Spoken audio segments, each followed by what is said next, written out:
Hey guys, welcome back to my channel. Today we are here to stuff our sinking funds with our cash for the last half of June. So in front of me I've got my sinking funds all listed out in my Erin Condren Deluxe monthly planner. I do have this planner linked down below along with the stickers that I use, which are from Sara Marie Sticker Shop on Etsy. So definitely check that out if you're interested. I also have a referral link for Erin Condren that will save you $10 off of your order. So definitely check that link out as well. So let's go ahead and get started. In front of me, I've got my Filofax organizer. This is the rose gold organizer. I use a Filofax organizer for my main wallet as well.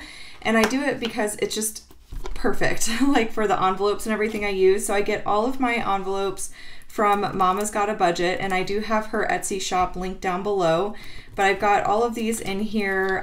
It's been working really, really well for us. So I've got the cash, which I took out at the bank, and yeah, I think we're all set to get started. So I'm just gonna set this off to the side to reference, and these numbers here that you see are all being cut in half, by the way. This is the total amount that's going into each category.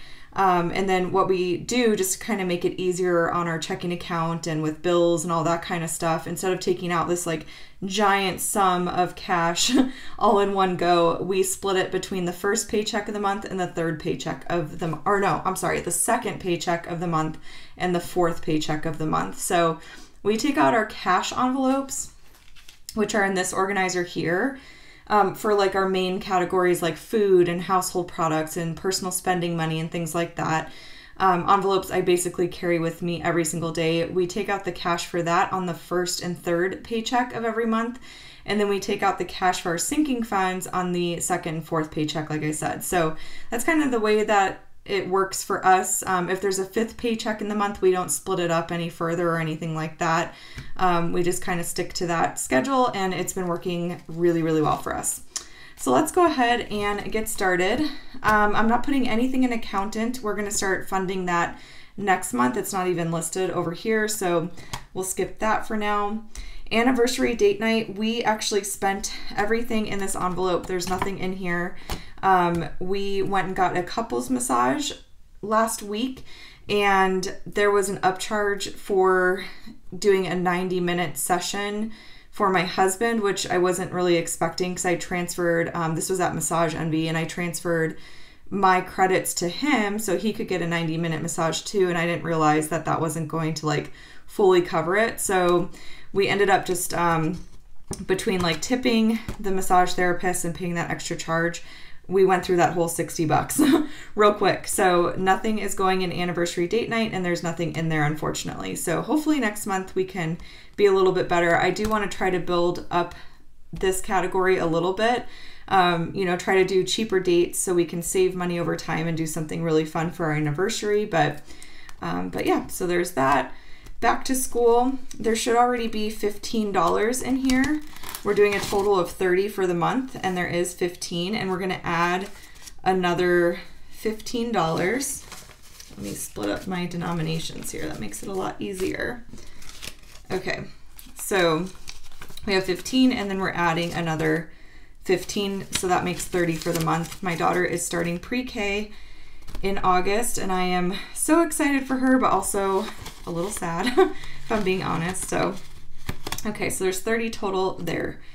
For beauty, there was $5 in here. I spent that $5 on hand sanitizer and chapstick, which is really random, but I'm gonna go ahead and put another 5 in there because there's 10 total for the month. So we'll put another 5 in beauty. Birthdays and gifts is not getting anything because we already took out the full 40. We had a wedding at the very beginning of the month, so we had to get a wedding gift. There's still $11 remaining in this category, so we're just gonna keep that in there and let that build up. Car insurance, we're not doing anything this month, but we are gonna start funding this next month. I was just making sure that this was focused enough. Sometimes this camera app can be a little funky, so hopefully that's on my end, it doesn't look fuzzy, but hopefully on your end it doesn't look fuzzy. But anyway, so we're gonna start paying our car insurance quarterly, and that just saves us some money because there's like extra fees for each transaction and stuff like that. I think it's like an overall savings of $30, which isn't a ton, but it's still something. So we're going to start putting cash in the car insurance envelope starting next month. Car maintenance, we haven't done any work to our cars. We are doing 50 total for the month, and there should be 25 in here. And indeed there is 25. So we're going to put another 20 and 5 into car maintenance, so that will put us at the $50 total for the month. And put that in there. All right. Car tags, that's essentially car registration. We have 2 vehicles, and one of our vehicles, the registration's due in May, and the other one is due in December. So there should be 15 in here already. We're doing 30 for the month, so there's 15, and then we're going to add another 15 into that category. So that gives us 30 total for car tags. Oops. Oh, and you guys are probably wondering, in my last video I had these ledger books. I actually ended up returning those. I have a different plan for my whole budget planner and life planner setup. You guys are going to see that. Actually, by the time that you see this video, you may have already seen it, depending on when my mail comes. But I did love the ledger idea, but I'm trying to simplify and keep everything in one place. Like, all of my life plans, all of my budget plans, I'm trying to really simplify a lot, and that's kind of the whole idea behind the planner setup that I have for this upcoming academic year, the 2019-2020 academic year. So I returned the ledger books, just in case you guys were wondering. And then you guys will see kind of how we're tracking transactions moving forward, like in July. So okay, so car tags is taken care of. Christmas, we're putting $50 total, and we haven't spent anything yet, so we've got 25 from the first half of June, and we're doing another 20 and another 5 in there. So that is all set to go. My husband has already spent all of his clothing money, so he had $30 in here. And then I gave him his other 30. He was able to get like 4 pairs of really nice shorts from Costco. He was really needing some shorts for the summertime, so he's not getting anything. We're not putting anything in baby Julia's clothing fund quite yet. This is our baby girl that is due in October, by the way. Maddie is going to get another $15. We used her $15 that were in here on pool shoes because she is currently at Grandma and Grandpa's house. Having a whole lot of fun swimming, but she needed new pool shoes because her other ones were too small. So she is getting another $15.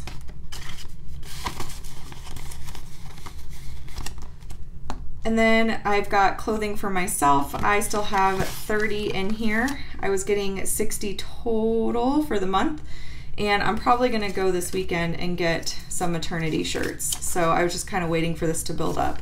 So I'm putting another 30 in there, and that gives me 60 total.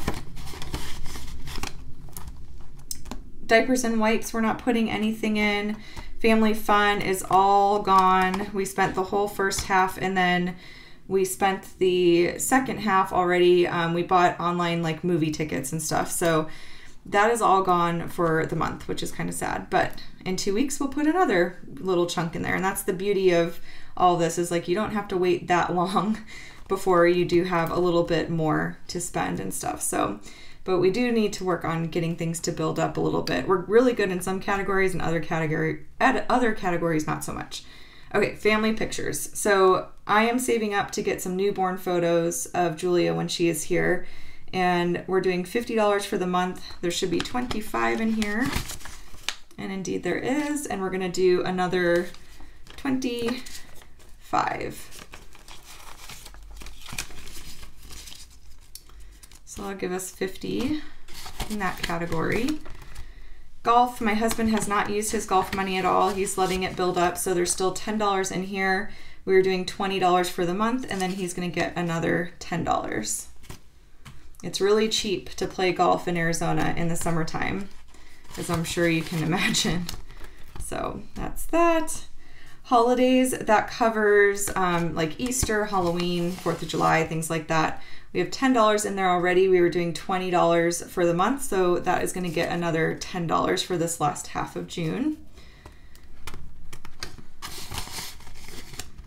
House maintenance, we haven't needed to get anything. We're doing 40 in that category, so there's 20 from the first half of the month, and then we're adding another 20 into house maintenance.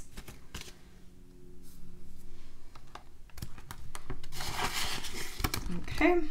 We're not putting anything in medical, dental, and vision. We're kind of using the Julia sinking fund as sort of a coverall for hospital expenses when she's born, and then also maternity leave, baby gear, all that kind of stuff. So we're not putting anything in there quite yet. We'll probably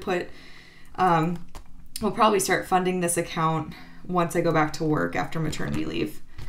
Subscriptions, that is for like Amazon Prime, Headspace, Tone It Up, all these different like annual subscriptions that I have for working out and meditating and all that kind of stuff. So we are doing 20 for the month, and then I've got 10 in here already, and I put another 10 in there for the last half of the month, so that gives us 20 altogether. Summer activities is not even on here, but you guys will see this in July. I don't think we're gonna actually fund this though for quite some time, but I got this really fun idea, and I cannot for the life of me remember where exactly I saw this. I want to say maybe it was on Instagram. Maybe it was Sam from Happily Housewife. No, maybe. I don't know. I don't remember who had this idea, but I thought it was genius. Basically for their kids, like when school ends, they get like a little like basket of summer activities things. So like workbooks and you know, puzzles and, you know, a new movie or something, like just different things like that. And I thought that was just the cutest idea. So I want to start doing that for our kids as well. And that's kind of what that will cover. And then eventually when my daughter's old enough for like summer camp, this would cover summer camp and stuff like that too. But so there's that one. Technology is not getting anything. But it will starting next month because there's a chance I might need to get a new computer sooner rather than later. My computer is just really, really old, and I'm just kind of finding that it's not keeping up very well with my filming and editing and uploading and all that kind of stuff for YouTube. So the beauty of it is that that is technically a business expense that I can deduct, but I refuse to put it on a credit card. So we're just going to start saving some cash for it eventually, and probably starting next month. And then vacation's not getting anything right now either. You see the vitamins and supplements down here. I deposited back the $10 for that. We decided to kind of ixnay that category, and we're gonna start taking like vitamins would come out of probably like household or even medical. Supplements, which are essentially like MCT oil and collagen peptides, things like that, that will just come from like our Costco budget, because Costco actually carries those items and they're really good deals. So all right guys, so that takes care of all of our sinking funds. They're all stuffed for the last half of June, which is really great. This little guy stays in our safe in our room. We've got a fireproof safe. I've gotten some questions about the safe that we use. Costco carries really, really great safes, so I highly recommend checking them out. They're pretty good prices and everything like that, but we have like a fireproof, waterproof bag that we put this in, and it's kind of nice. And one of the reasons why I switched to cash was because this is out of sight, out of mind. Like I feel like it's weird. Like when there's a big chunk of money in the checking account and savings for sinking funds, I'm more tempted to spend that on other things. Whereas if I put cash in here and I'm just letting it build up and it's just like put away, I sort of forget about it, and these categories just build up over time, and then when we need them, they're right there for us. So I personally have been really loving this system. I feel like it helps hold me more accountable. It prevents like impulse spending much better and all that sort of thing. Just cash works really, really, really well for us, and we'll be sticking with that for quite some time now. I don't see us really changing. We officially have no credit cards at all. We have none that are open under our names, which is amazing. So we just use debit and cash, and that works really great for us. So anyways, guys, that is it for this video. I hope that you enjoyed it. If you did, please give it a thumbs up. Be sure to subscribe to catch all of my future videos. And if you have any questions, comments at all, leave those down below for me, and I will chat with y'all later. Bye.